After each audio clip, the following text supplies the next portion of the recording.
Pregnancy confirm ஆனோன்னே நான் avoid பண்ண 5 things தான் இன்றைக்கி உங்கள் கூட நான் ஷேர் பண்ண போகிறேன். ஃபர்ஸ்ட் என்ன அப்படின்னு பார்த்தீங்கன்னா, ட்ராவல் பண்ணுறத நான் அவாய்ட் பண்ணிட்டேன். ரொம்ப லாங்காக ட்ராவல் பண்ணுறோம், லைக் ஒரு 1/2 அன் ஹவர்லாம் ட்ராவல் பண்ணுறோம், அந்த மாதிரிலாம் இருக்கும்போது அதை அவாய்ட் பண்ணுறது ரொம்ப நல்லது. அதனால் நான் ட்ராவல் அவாய்ட் பண்ணிட்டேன். அண்ட் செகண்ட் நான் பண்ண மெயின் திங் என்ன அப்படின்னா, ஸ்டேர்ஸ் ஏறுறதை நான் வந்து கம்மி பண்ணிட்டேன்.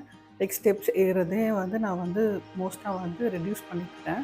ஸ்வீட் சாப்பிட்றது கம்மி பண்ணிக்கிட்டேன். யூசுவலாகவே நான் ஸ்வீட் கம்மியாக தான் சாப்பிடுவேன். அண்ட் ப்ரெக்னன்சி கன்ஃபார்ம் ஆனோன்னே சுகர் லெவல் நம்மளுக்கு ரொம்ப இம்பார்ட்டன்றதுனால சுகர் லெவலுமே நான் கம்மி ஃபோர்த் பார்த்தீங்கன்னா, ஃபுட்டு வந்து ஸ்கிப் பண்ணக்கூடாது.